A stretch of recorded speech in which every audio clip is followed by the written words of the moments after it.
Hello, attendees. We'll be starting the webinar in a few minutes. I'm just going to give us maybe 2 or 3 minutes for more people to join the call and the webinar, and then we'll promptly get started. But thank you all so much for joining. Yeah. Very nice.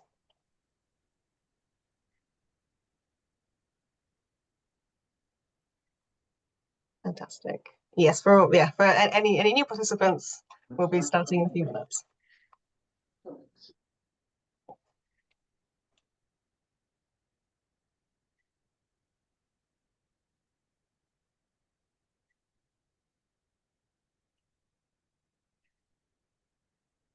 Wonderful. Well, in which case, hello and a very warm welcome to our 5th Tax for Growth monthly webinar series. As sort of mentioned, it's a slow process while more people come and join the room.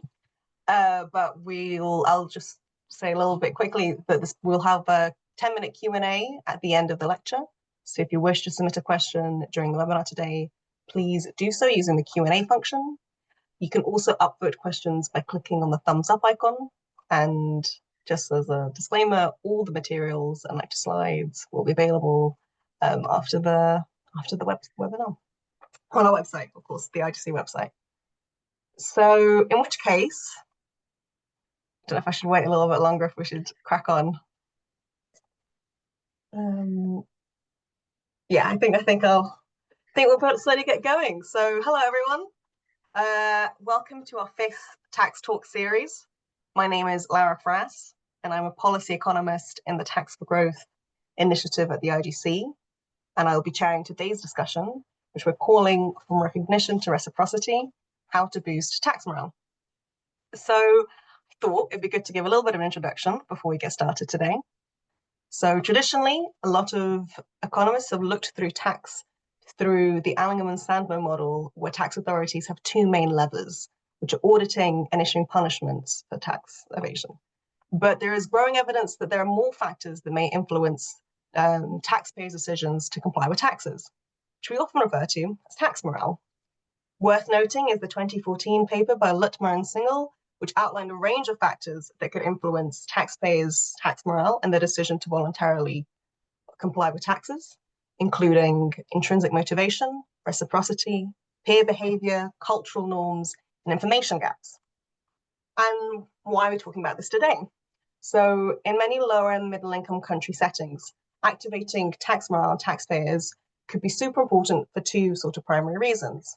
Firstly, increasing tax morale and ideally voluntary compliance could be a low-cost method of increasing tax revenues, which in a setting where overseas development aid is less reliable than before, could be more important. And second of all, tax morale is part of building trust for taxpayers and the state, which is a foundation of many countries, and we should always be working on improving that. So in today's session, we'll be hearing examples from Pakistan and Mozambique that examines how governments can build stronger and more cooperative relationships with taxpayers. And we'll look at how recognition, rewards, peer effects, and better communication about public services can influence taxpayer behavior, and ideally, what this means about designing effective and inclusive tax policies. So to hear all about that, we are beyond delighted today to be joined by 2 academics who will be presenting for us.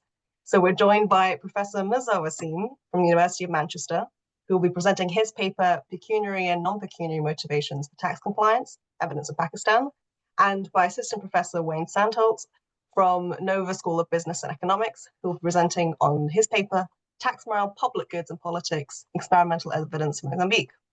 We are also very, very delighted to be joined by the Mayor of Kiliman, Manuel de Araujo, and Hina Shaikh, who's a senior country economist in Pakistan for the IGC.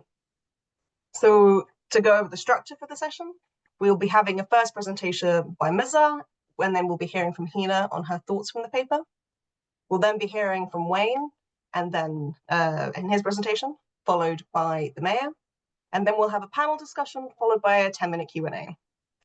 But before we get started, I have some basic housekeeping. For anyone who would like to act as a live participant during the webinar, meaning you'll have access to your microphone and video, please virtually raise your hand and our coordinator Greg will randomly select a few of you to join the discussion. For other participants, please type your questions in the Q&A box at the bottom of the screen. And if you could include your name and organizational affiliation, that would be fantastic. And if you can also upvote a question by clicking the thumbs up icon. I'd like to note we're recording all of the lectures in this series, and those recordings will be available on the IGC website. And I'd also like to point out there'll be a brief survey immediately following today's lecture. So without further ado, over to Mazar. So thank you so much, Laura, for like very kind introduction and for organizing this wonderful seminar. So I'm sharing my screen. So I guess you can see my screen now. We can, yes. Yeah, so this paper is joint effort with Joel Slamrod, who is a professor at University of Michigan, and Obaidur Rahman, who is a professor at Toronto Metropolitan University. And the motivation for research is exactly what Laura said in her introduction. So there is a lot of tax evasion, especially in developing countries. And if you are like looking to curtail this tax evasion, the first question you need to ask is why people pay taxes. And there are like two types of answers to this question. So one is that if I do not pay my tax, so then the government with some probability will audit my tax return and they will find out that I haven't paid my tax. And then I am going to like face a penalty and I have to pay the tax along with penalty. So this is kind of hard motivation to pay tax. And then there are like some soft motivations, as Laura mentioned. So we also pay tax because we don't want to be seen as cheats by our friends, by our neighbors, by our family. So humans are like social creatures and we care how we are seen by people in our social networks. And so this is kind of like social motivation. So where you pay tax because you do not want to feel shame that your like compatriots will know that you are not chipping in with the right amount to like finance public goods, or you may feel guilt or like other motivations. So in this paper, we want to like look at like these two motivations using two programs. So what are these two programs? So in one of these programs, so Pakistani government, so they started publicly reporting tax paid by every individual in the country from 2012. So what they did was from 2012 onwards, so they published two tax directories. In one tax directory, which is meant for general public, so all taxpayers, so whatever they tax, whatever income tax, personal income tax they paid for in the year, so that is reported. So there is another directory in which the members of parliament, how much tax they paid, so that is reported. And the background for like this program was like in 2012. So there was a leak in Pakistani press that only 30% of like our members of parliament, so they are paying tax. In fact, the rest of the 70%, they haven't filed, they did not file the tax return for the latest year. And most of them were not even registered to like pay income tax. So this created like huge scandal and was an international news. So I have like shown it like some Twitter like tweets by like international media. So it was embarrassing for the government and there were some real consequences as well because donor countries and also institutions. So they were saying that unless Pakistani elites, they start to pay tax themselves. So we are not going to like give you like extra funding from in future.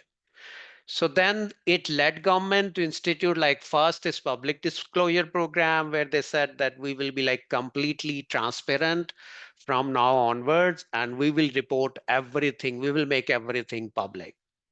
Simultaneously, so they also introduced another program. So where they started socially recognizing these top taxpayers. So the idea was top 100 taxpayers who were like employees, top 100 taxpayers who were self-employed, top 100 taxpayers who are partnerships, top 100 taxpayers who were like corporations.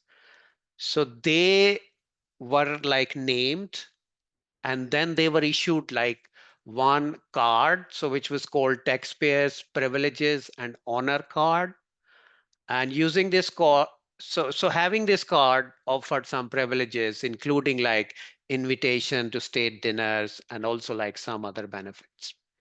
So these were like two programs through which the government tried to like be more transparent and also like create these soft incentives for people to pay more tax. And in this paper, we look at the effect of these programs on tax payments by in Pakistan. So what do we find is that both programs they had an effect. So public disclosure, so it caused around 10% increase in income tax payments by exposed individuals. So this effect was stronger for MPs for whom like the program was more salient and incentives to like report more were like stronger. So the taxpayer privileges and honor card program, it also had an effect, and there was like nearly 20% increase in revenue from farms, so which were close to like this threshold of 100%, 100, top 100. And so there is some also like suggestive evidence that these programs, so they also moved social norms.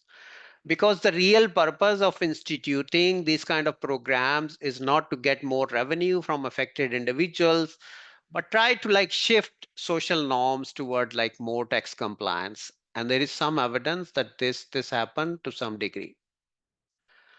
Okay, so to give you the idea how we estimate the effects of the public disclosure program. So what is publicly disclosed is what is your tax number, which is your tax identifier, your name, and how much income tax you paid for the year. So the only public information for which people can identify me in my disclosed data is my name, because no one knows my tax identifier.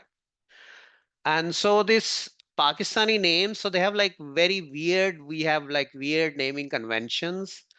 And as a result of that, there is a bimodal distribution of names. By bimodal, I mean that some names, so they're very unique. So only like few people have like the same name. But on the other hand, so there are names which are very, very common. So the most common name in tax data is Muhammad Aslam. So if you're Muhammad Aslam, so in tax directory, so there are 13 pages containing Muhammad Aslam only. So if you are named Muhammad Aslam, so virtually you are anonymous in the disclosed data, because there is no way that people could like identify that which Muhammad Aslam you are using this data. So then we use this variation. We compare tax payments of people who have more common names with people who have unique names to see if this program had any effect. And so what we find is like, so this is the result, that after the program was instituted, so people who had like more unique names, so they started paying high tax and they stayed there for like many years. So we can like define this threshold in a number of ways. And in whatever ways we do, so we find exactly what we expect, which is that there is stronger effect if you have like more unique name relative to less unique name. So the program had effect. So you can always argue that the its like design was not ideal in the sense that it acted only if your name was unique. So you can argue about that, but this one thing which is born in data, which you see very clearly in data, that this had an effect, people started paying more. And this we also see on the extensive margin. Extensive margin means the people started filing return.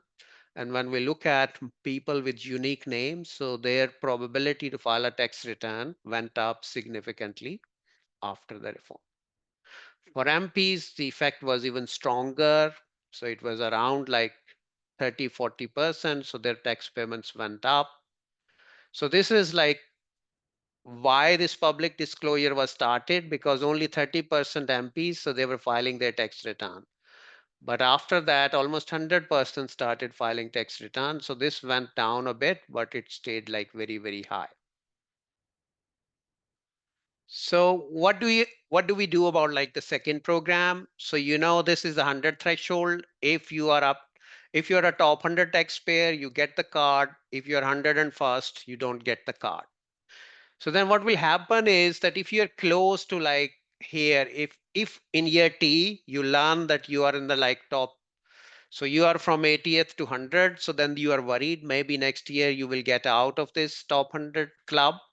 So then you will start paying more. Similarly, if you are above 100, but you can get into top 100, you will pay more to get into top 100. So this is exactly what we observe. If you look at like pre-reform trends, so these like top 100 taxpayers, so they were almost paying the same amount every year, and there was no difference close to the threshold of 100. But after the program, if you were close to 100, so you started paying more. So this is exactly because you wanted to get this card. So there is like some effect also of being socially recognized. So then finally, so instituting these programs, so they will have long-term effect only, long-term and widespread effect only if they moved social norms. And by social norms, I means if tax compliance becomes the dominant behavior by the general citizen, and the tax evasion is seen by people as bad. So we look at like if the program like change social norms. So what we do now is we look at neighborhoods. So we will look at neighborhoods where a lot of people who had unique names, and they were like not engaging in tax evasion. And we see if people in those neighborhoods, they started paying more because they are now seeing that their neighbors, they are like peers, so they are not engaging in tax evasion. And how do we like proxy for not engaging in tax evasion is we say that because if you're employee, your income is third party reported, so then it's unlikely that you are misreporting your income. So we look at neighborhoods where there are many employees with unique names so that they can be identified in public disclosure data. And we look at tax payments of people living in those areas. And what we see is that initially, so these neighborhoods were very similar, but then tax payments in these neighborhoods started going up. And when we like divide the sample between taxpayers in these neighborhoods who were paying low earlier versus people who were paying high earlier. So this change was mostly driven by people who were paying less earlier. So there was some catch up in the sense in these neighborhoods, people see that their like fellow citizens are paying like tax, so they started contributing more. So there is some evidence. And it's like we try to do like as best a job as you can do with observational data, but it seems like robust. So the second thing we do is we look at like the effect of paying a tax by an MP on their re-election probability.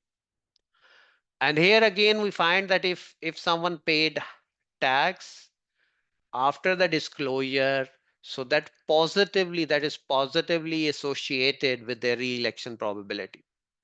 And again, it's like observational data, so we are not claiming any causality here, but we try to do like as best a job as we can. So where we include like party fixed effects, house fixed effects. So if you compare MPs of the same party in the same house and other like control for other things, still if an MP paid like more tax after the disclosure, so then they were more likely to be elected by the citizen in the next election.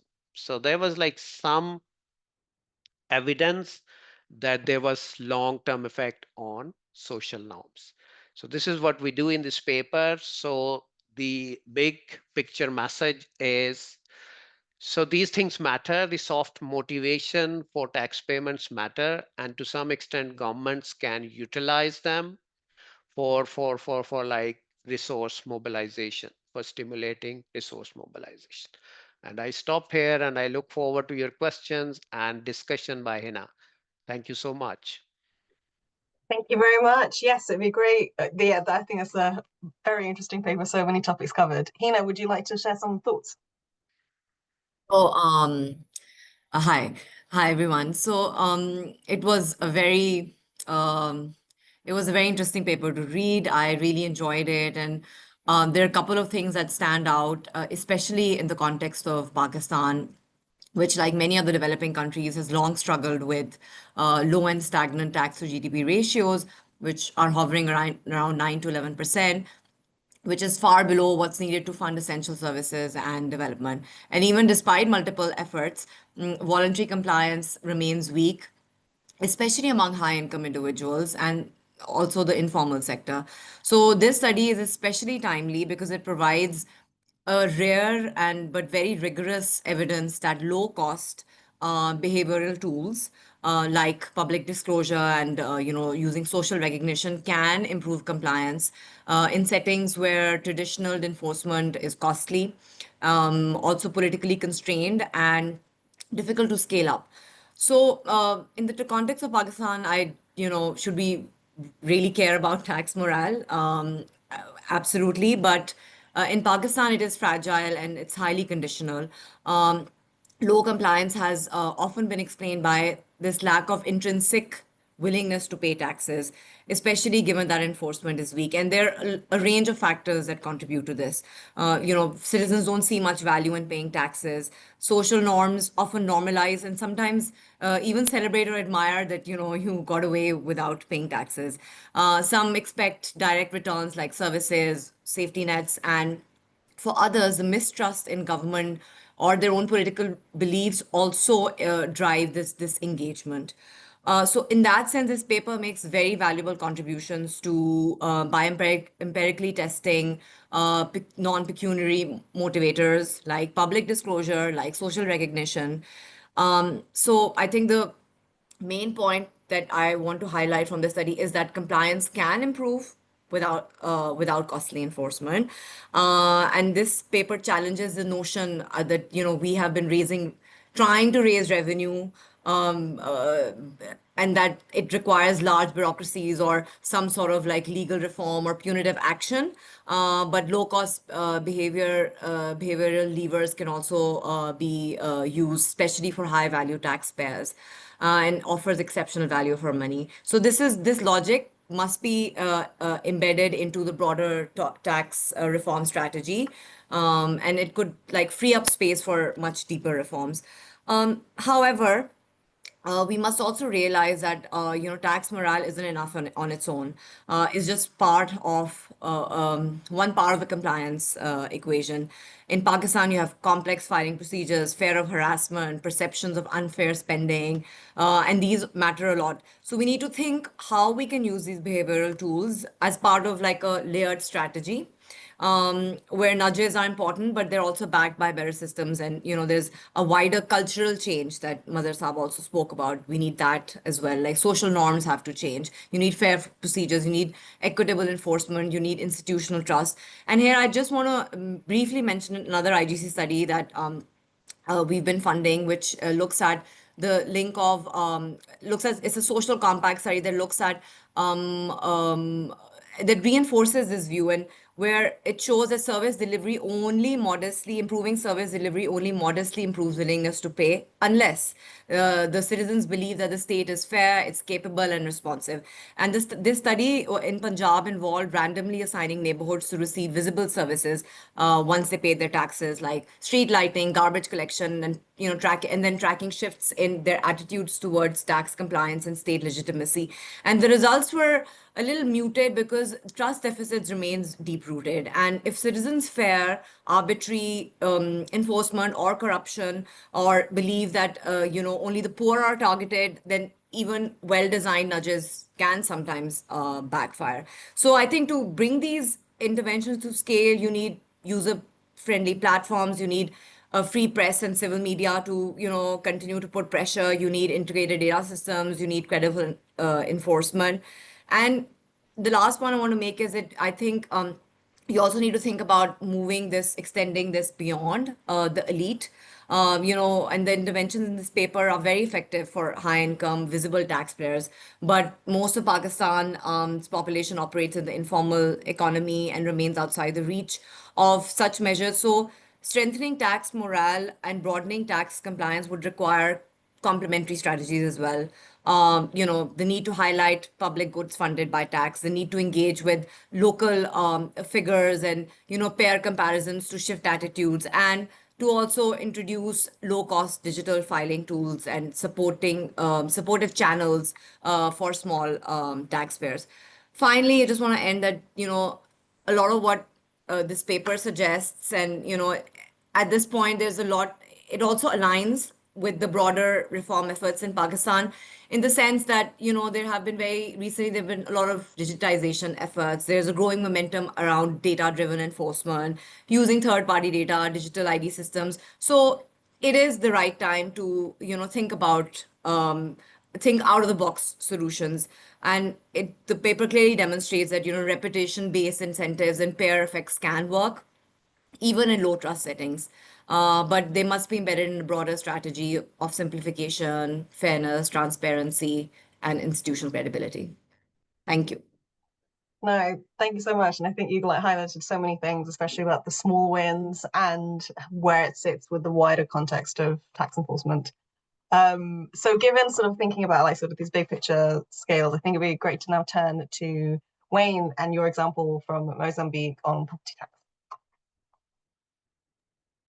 Great. Thanks so much, Laura. Thanks Mazar and Hina for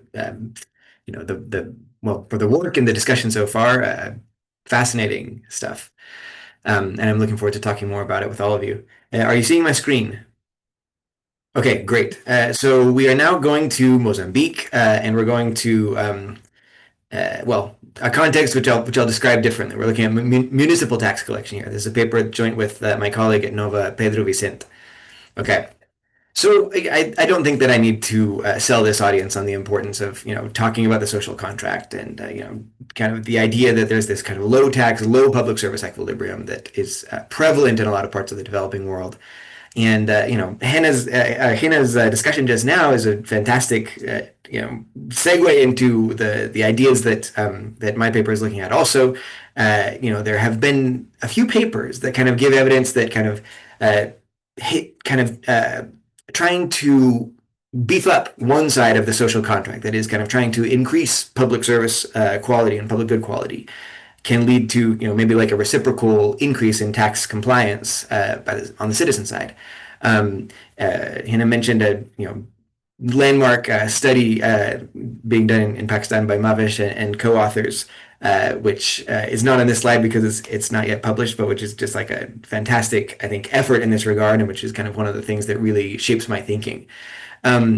The trick, I guess one of the tricks with trying to increase citizens' tax compliance through better public service provision is that there's a chicken and egg problem here, that governments, in order to improve public good quality, kind of need revenues in many cases.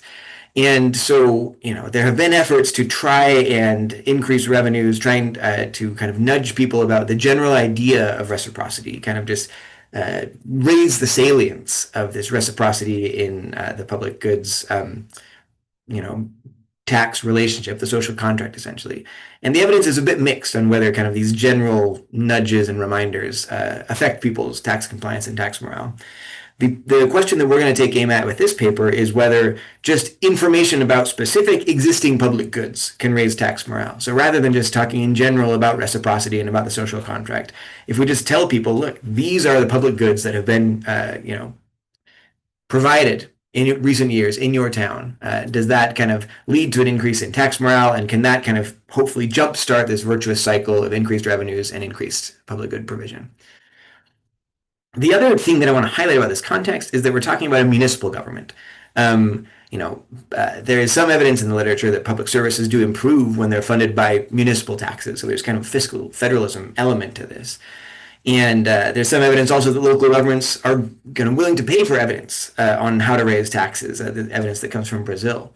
And in particular, kind of when we're talking about these fiscal federalism I guess, questions. There's evidence that this dependency on federal transfers can lead to political vulnerability, and this is kind of, I think, an aspect of tax compliance that I think sometimes gets overlooked. There's kind of like a political dimension to who governments can raise money from and how. And so kind of the other motivation for our paper is whether kind of appealing to this idea of political autonomy, whether kind of telling citizens that, look, in order to chart its own course politically, our municipality needs to be able to control its own purse strings more, whether this can lead also to increased tax morale among citizens. Okay. So the question here is, how does tax morale respond to information about public goods and about the politics of local taxes? The context that we're going to be studying this paper in is a representative survey of property owners in the Mozambican city of Quelimane, which I'll tell you more about. And this is a lab in the field experiment. So this is not a place where we have kind of administrative data like what we saw in Mazar's extremely nice paper.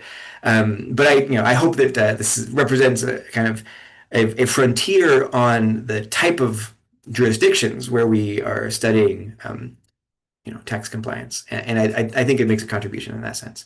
Okay.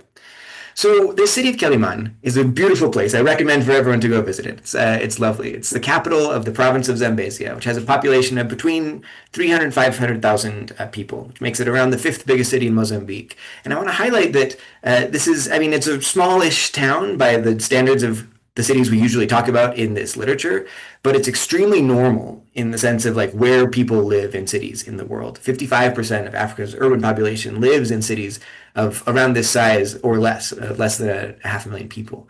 And so kind of understanding, tax compliance and the social contract in this type of context has huge implications for tons of people's lives. And I think it gets short shrift in the literature, partly because, there tends to be kind of, less administrative data available from cities of this size. So the city of Quelimane has jurisdiction over basic infrastructure, things like roads, drainage, sanitation, bread and butter issues that have implications for people's quality of life. The municipal budget there is about $3.5 million US dollars, which, just for comparison, Lisbon, which is a similarly sized city, has 300 times more budget. So this is just to give you a sense of scale here. An important element here is that this city of Quelimane has been governed by the opposition in Mozambique since 2011. Most of Mozambique is essentially a one-party state, but there are a few kind of pockets of electoral competition, and Quelimane is one of those, which I think is important for our study. Okay. So this is from administrative data from the finance department of the city of Quelimane, which they kindly shared with us, just to show how taxes, although the power to collect taxes, specifically property taxes, has been devolved to the municipalities since the year 2010, that's been recent enough that many cities still have not kind of been able to make property taxes a big chunk of their revenue stream, and Quelimane is one of those. And so taxes represent around 5% of the municipal budget, and this is something that the current city government is actively trying to change, trying to figure out how to have more of a local tax base so that they'll be less dependent on transfers from the federal government, which represent the lion's share of the municipal budget so far. Okay, so let me talk about this representative sample of property owners, which we conducted. The city of Quelimane is divided up into 500 different blocks. We randomly selected 214 of these. Within those randomly selected blocks, we kind of randomly selected 4 properties to get a representative sample of property owners in the city, consisting of 919 respondents. And again, this is interesting data in the sense that the administrative data that exists is concentrated on those areas and those properties which have the biggest likelihood of paying property tax, which is kind of concentrated in kind of the downtown area. For a city with limited resources for collecting property taxes, it makes complete sense. That's where and where tax collection efforts would be focused. But I think it highlights how there's a lot of potential to broaden the tax base, I guess, and that's kind of partly what is part of what we're trying to show with this study.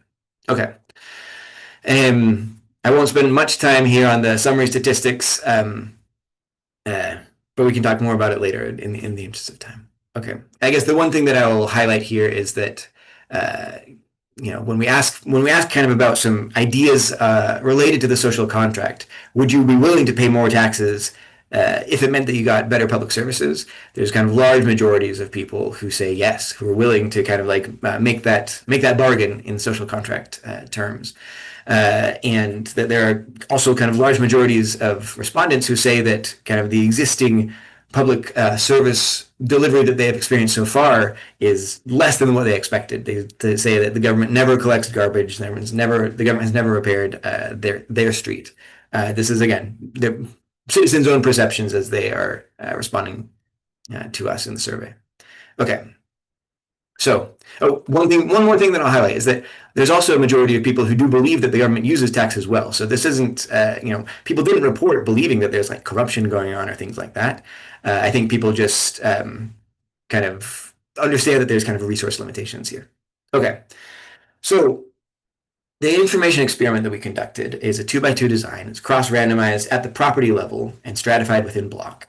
So our enumerators would knock on the door and would talk to this property owner, and the control condition, the information that everyone would receive, it would be information about property tax rates and the municipal budget. Just the idea of kind of what is the assessed value of the property, the percentage which should be paid yearly, and how does that relate to the municipal budget. For households randomized into the public goods condition, we also kind of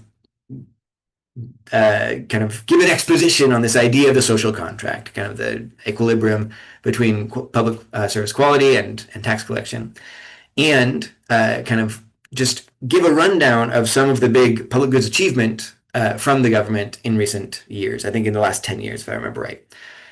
A list of streets that have been paved and repaired, a list of kind of drainage ditches, libraries, schools, and a market that have been constructed by the city government, as well as kind of septic tanks, wells, latrines, and garbage trucks. So this is kind of like a really quite comprehensive list of public services that have been provided in the city in the last few years, and we accompanied that with pictures of some of these public works kind of being provided, of putting up illumination and cleaning out drainage ditches and things like this. Okay.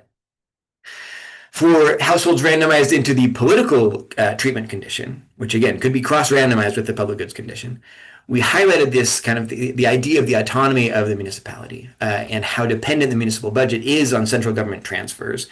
And we kind of highlighted this idea of the power of the purse to influence policy, to guarantee local autonomy, and talked about the importance of paying taxes for these political considerations. Again, like I mentioned before, because the local city government is controlled by a different party than the national government, even just highlighting these ideas of federalism has kind of an inherent partisan political valence to it, which I think is important, and that's part of what we were hoping to activate with this treatment.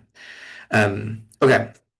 And we also accompanied this with pictures. Here's the mayor, who you will meet shortly, at one of his trademark bike rallies, in around election time. And this serves to kind of underscore the political nature of paying taxes and kind of the dimensions of political competition that are relevant to this context in Mozambique. Okay. In each condition, about 65% of respondents, when we asked them at the end of the experiment, said that the information had taught them something new. So we weren't just saying stuff people already knew. People really learned new stuff from this information that we gave them. Okay. The main outcomes we'll be looking at, like I mentioned before, we unfortunately don't have administrative data on tax collection, although, like I mentioned at the top of the hour, we are working with the government trying to get some grants together to kind of do a follow-up study on where we're going to kind of build up the capacity of administrative tax collection so that we can also study administrative data on outcomes here. What we have for today is these self-reported survey measures. So we ask people, if tax collectors were to show up today, how likely would you be to pay property tax if your property was assessed? We'll have a dummy for whether they say likely or very likely on like a 1 to 5 Likert scale. We're going to ask them what's their voting intention for the local incumbent party, which is called the Khenamu. We will ask them about their kind of trust in the mayor and their satisfaction with national and local government.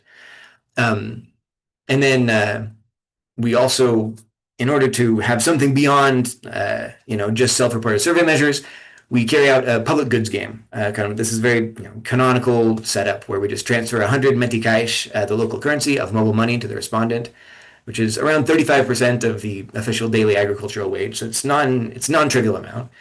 And the respondent is placed in a group with 9 other random unknown survey respondents, and they have to decide how much of this endowment that we gave them they should contribute to the public good. However much gets contributed by all 10 members of the group will be matched 100% by the research team, so it'll be doubled, and then distributed evenly among all 10 group members.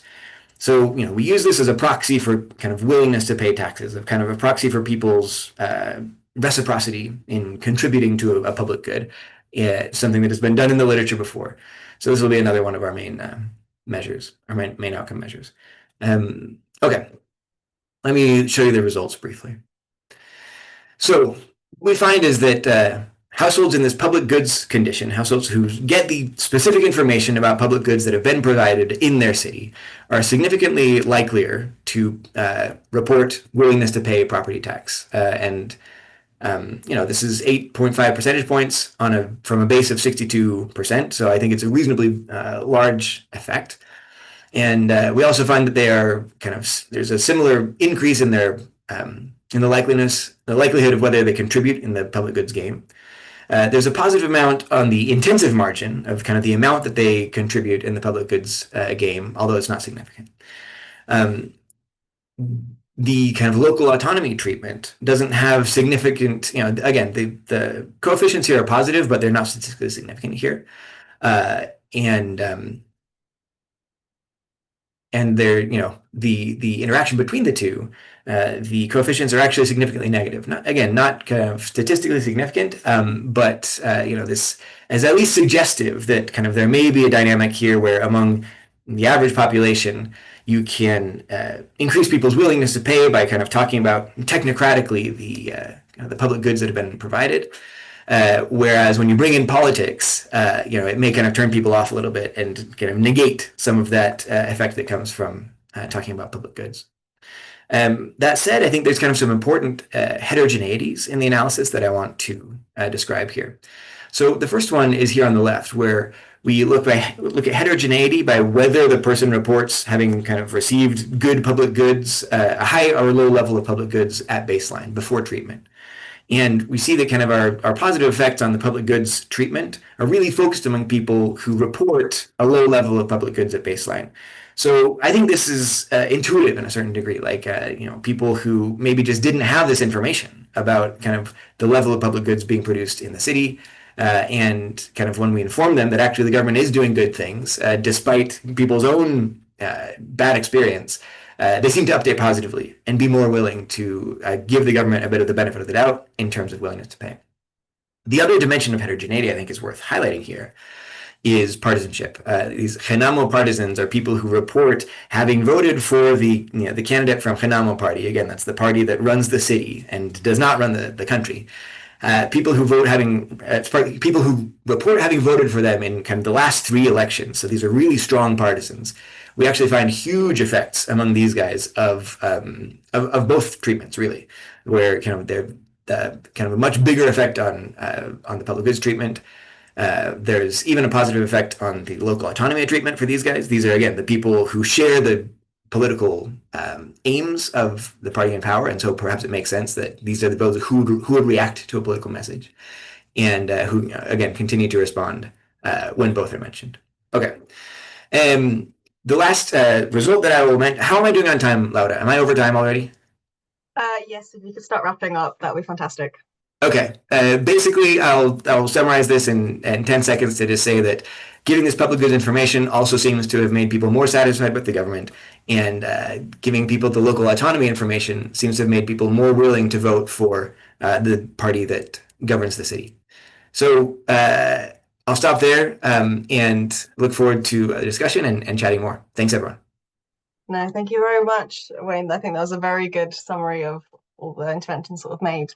Maya, would it be fantastic if you could come on now and we could hear your thoughts on the results. Well, hi. Thank you very much, Laura and also Aaron, for this very, very interesting paper for us. Because, you know, it's to me, it's a very innovative way of looking at issues, but also I want to encourage him, but also Universidad Nova, to continue with this line of studies, because most of the times we in the developing countries, because of lack of data and of studies of this kind, the decision makers, most of the times we are forced to make decisions based on a guesswork. So when you have got data and when you have evidence to support any kind of policies, you know, it makes your work of making the decisions more comfortable, but also more easier, you know. And also, of course, when you have got data, you are more convincing and your arguments are more likely to be heard. And also, I think that you feel more at ease in pushing for a certain kind of policies or not following other kinds of policies. So the issues of bringing in evidence, data, and so on is of paramount importance for decision making, specifically in the global south, where lack of data is an issue, and actually an important issue. The second point, of course, we all know and we all agree that taxation and provision of public goods seldom go together in the economics literature.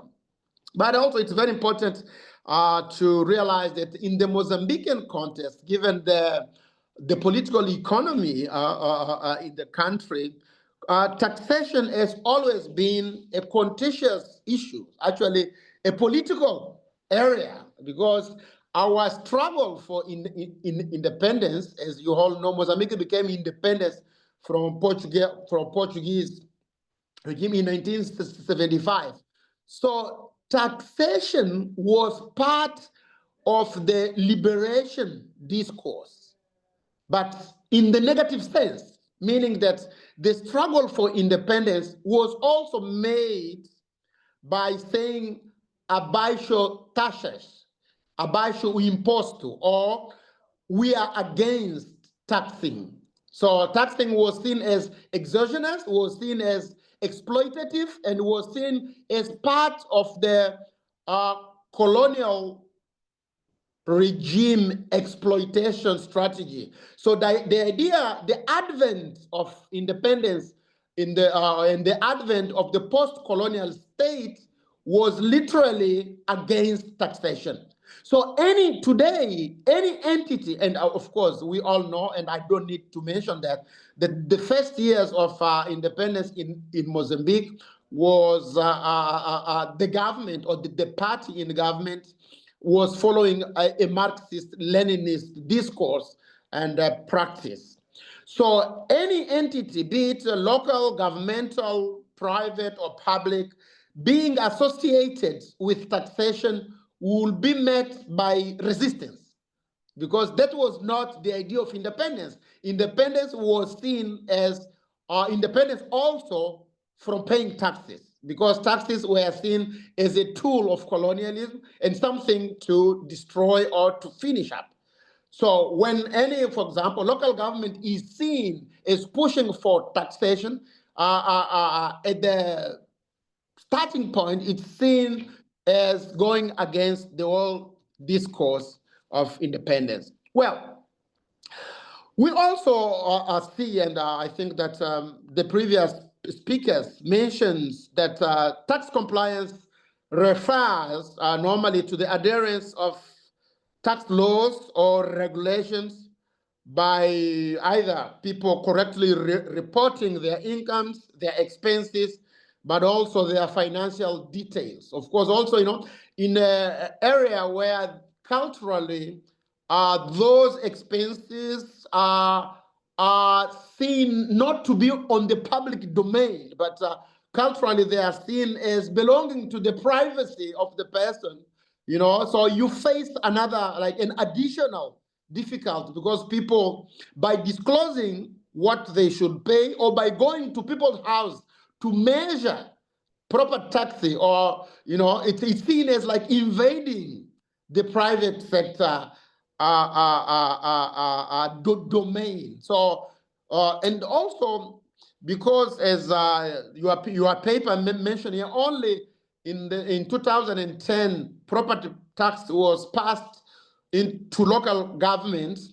Of course, you also pointed out that many municipalities up to now, as we speak, they are not yet capacitated to collect this tax, in spite of the fact that we all recognize that the property tax is the main source, or should be the main source of income for local government. So lack of training, lack of capacity to implement the formula that the government set up to measure how much a given house should pay, or a given so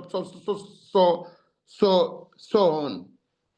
There are also economic factors that impaired this tax compliance, like the tax rates, the tax perception of the people, and how the government, be it local or national, is implementing the money collected by that tax. And that's where the link is with the public goods which are provided.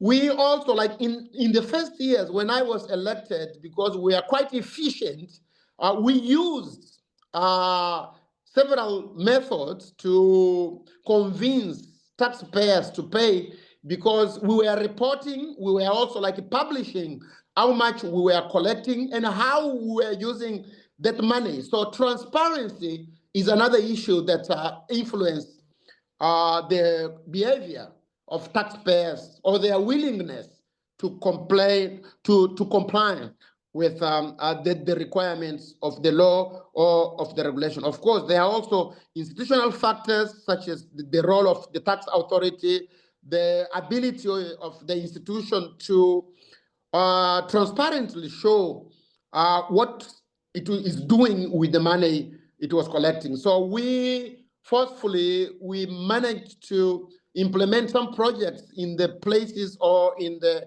neighborhoods where we collected more taxes in order to, as an incentive for them, because when they see that their money is being well applied, then the willingness for them to contribute and to comply with the tax regulation is higher. Of course, there are also, as it was mentioned, social factors like ethics, attitude, as the colleague from who presented a study on Pakistan mentioned here. Well, I wanted to raise some questions here, starting, of course, with a starting point where we say that in our perception, of course, but we didn't have the data. Now we are getting this data from this study. It was mentioned that there is a strong correlation between the provision of public goods and the willingness to pay. And of course, several examples were given, mainly in the area of sanitation, of drainage, but also of roads in different neighborhoods.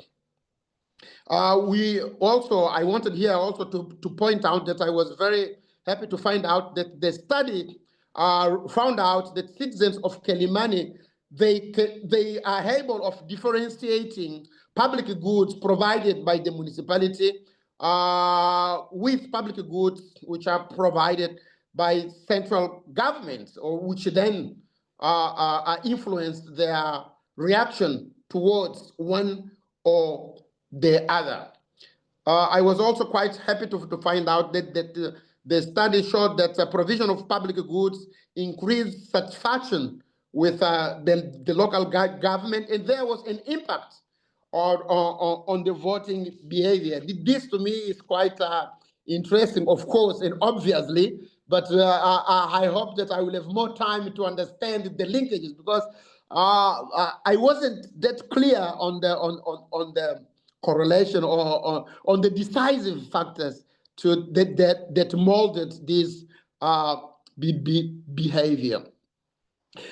I wanted also like to make a consideration here about the demographic pressures that we are facing, because in another study which we did with Nova University, we found out that 2,000 new people were entering the city of Kelimane every month, actually making about 20 to 24,000 new people.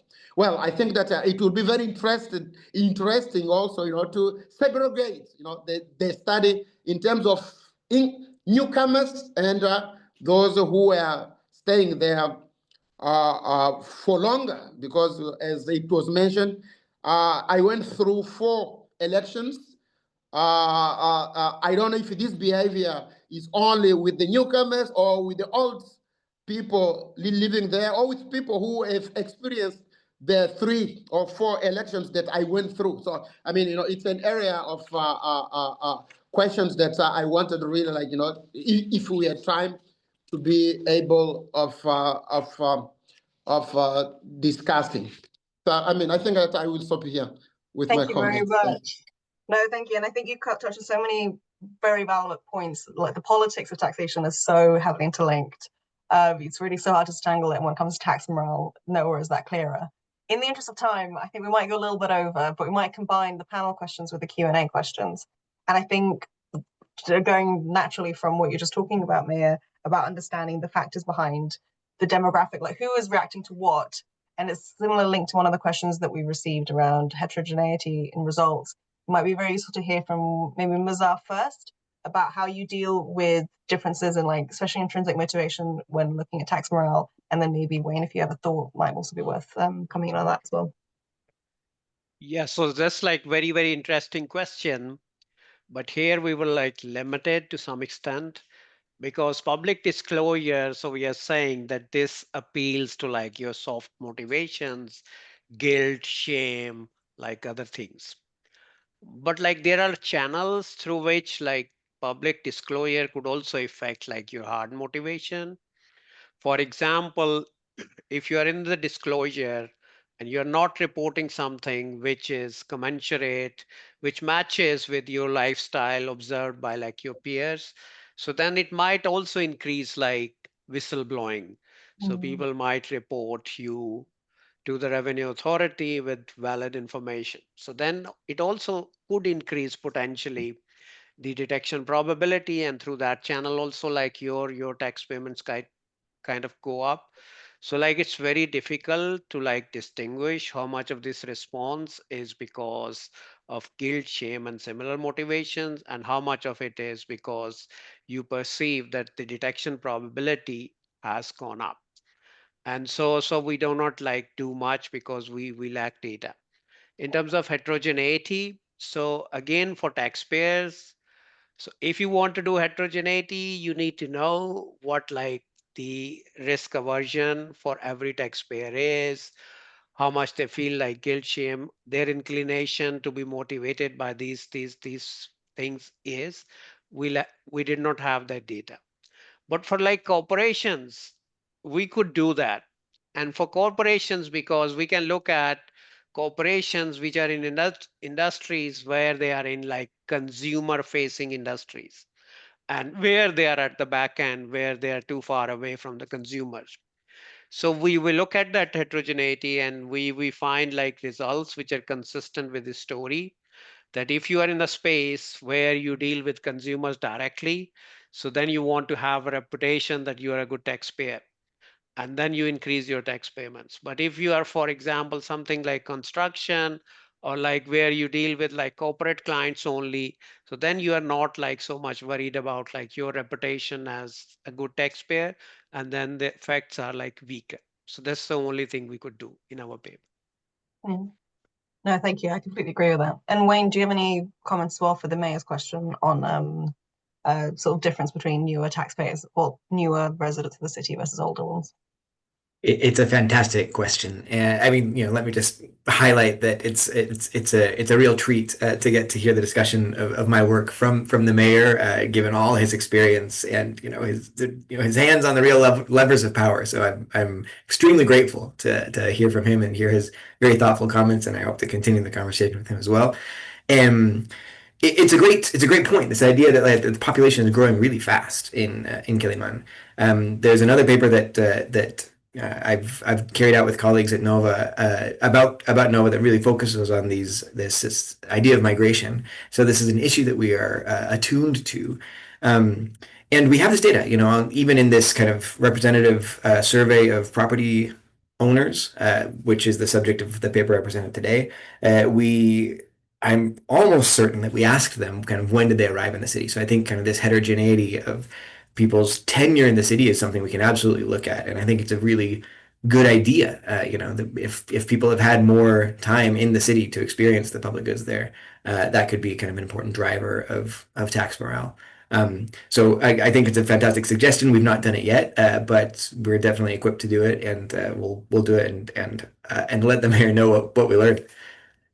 That is some very effective policy responsiveness in academia. So glad to hear. We received a question for 3 questions from Kiflu in the chat, and while they are directed to Nizar, I think I'd actually like to ask Hina about his final question, which is on if taxpayers believe the state is misusing public funds, do you think the types of interventions that we've talked about might be effective? And maybe if you'd want to expand on it as well, I think in your discussion you touched on a lot of points about the role technology can also play in building this trust. I don't know if you'd like to speak on that for a bit. I feel like, if you want to encourage. Oh, the sound seems to have gone a little bit. I'm not sure if you can get closer to your microphone. Can you hear me? Okay. So I was just saying that we've seen in these Dr. Mazhar's paper that when you provide incentives or social recognition for high taxpayers, it can encourage greater tax contribution. But we also need to understand how to do this broadly, and how really to address like your sort of basic motivation or like your intrinsic sort of motivation to pay taxes. And so what could be perhaps channels that policymakers could use? And here I think it's important that you use communication tools and you use education and communication in a way that is, it needs to be framed properly, it needs to be timed properly, it needs to be transparent, and also it needs to inculcate some form of trust building. And work that IGC has done and even global evidence shows that behaviorally informed messages such as SMS reminders, personalized letters, simple forms, they can improve compliance. You can, of course, and we've spoken about this at length, make the state more visible and make it personal. Highlight tangible local service deliveries that are funded by tax money. Leverage social norms and fair comparisons. Promote positive taxpayer role models, for example, especially amongst professionals and community leaders through different campaigns. And then, of course, you need to invest in tax education, civic education in schools, entrepreneurship programs. You can use youth programs to kind of inculcate this culture of paying taxes. And also, I think you need to use data in a better way to as an enforcement tool. You can use feedback loops, power dashboards, and to kind of like for example, you build a website and you show where your money is going, how tax is being spent on street lights, on roads, on clinics. So you make it more visible. And this kind of transparency can also build the sort of the moral case for compliance. So, I mean, I think I do feel that you can combine behavioral insights, you can combine technology, a more human-centered approach, and transform disengaged citizens to become more willing contributors. No, I fully agree with that. Like, nothing happens in a silo. Everything is connected, and you can't expect taxpayers to have trust in you if everything else isn't already in place and not working, you're not educated. So for the final question, I know we're a little bit over time. Thank you, people who stayed on. I just wanted to ask the mayor a bit more about your decision making when it comes to investing in public services, and how does your interaction with taxpayers and with voters impact in deciding on where money gets spent, and how does it kind of feed into this discussion on tax morale and reciprocity with taxpayers? Well, there are different reasons in the decision-making process on budgetary allocations. First of all, as it was very well said here, about 30% of the total revenue comes from internal sources, and about 70% comes either from the national government or from donors or other cooperating partners. So this is really a problem, and this happens with most of the municipalities in Mozambique, in a state where if you look both at the current accounts or at any other data, also at the national level, like the deficit, okay, both for the central government but also on local government, is something chronic. So it's like, since 1975, I do not recall a year where we managed at the national level to balance the budget. So we have a chronic deficit of resources. Therefore, it creates a constraint in terms of how to allocate the budget. Of course, one of the main issues is the perception from those taking the decision on what the priority areas are, or the most vulnerable areas. Of course, I've been criticized a lot because in terms of maintenance of the inner part of the city of Quelimane, because deliberately I decided not to prioritize the inner part of the city, one for a practical reason. Because the roads in Quelimane, they were built, for example, in the 60s. And because of that, what was needed was really to come up with a project to revamp and rebuild those roads because, of their quality, their potholes and so on. So in my first 4 years, every single year, I was using the same amount of, literally, the same amount of money to do exactly the same thing, to reconstruct the potholes. And then the next year, I will have to do the same stuff at the same place using almost the same amount of money. Of course, in terms of cost benefit, it was minimal. So then we decided that, we were not going to maintain that level of repair in the inner circle. We would otherwise invest that money in the more remote areas where the citizens never, for example, had roads. I'm talking this in terms of infrastructure. The impact was, as you can imagine, a place where they never had a tar road. Okay, if you put there a road, the effects both on the economy, also even in terms of the property, okay, that were around that area, the multiplying effect of that investment was much higher than if we were just repairing the potholes in the inner cycle. So that sense of cost-benefit analysis, not only in terms of the properties that were in the areas that we invested on, but also the cost benefits in terms of the voter, adherence was much higher. Because, if you are living in a neighborhood where even during the colonial period, you never had a road, and now, you can enjoy a new road then your probability for voting for the incumbent is much higher. So I mean, that was, of course, is one of the considerations that we use in devising. And the other also was like, what we thought as the potential for the business, for the doing the business in the city. There were areas, for example, where the demography was changing rapidly. New houses were being built and so on. So of course, those will be also kind of considerations in debating the votes. Of course, the way also those citizens would cry out either at meetings or in the press or using other way to make heard their voices about their own priorities will also be a criteria for budget allocation. I don't know if I answered your question. No, very much so. I think like the political considerations that come into the thought process of what tax revenue can be spent on are very different to the ideal of what it should be of like trying to generate reciprocity versus the like hard truth of services need to get provided, potholes need to get fixed. So no, Yes. it was very, very interesting. Sadly, we have overrun by 10 minutes. I want to thank absolutely everyone that partook in this. It's been a very interesting discussion, and a massive thank you to the audience as well for the questions and for listening in.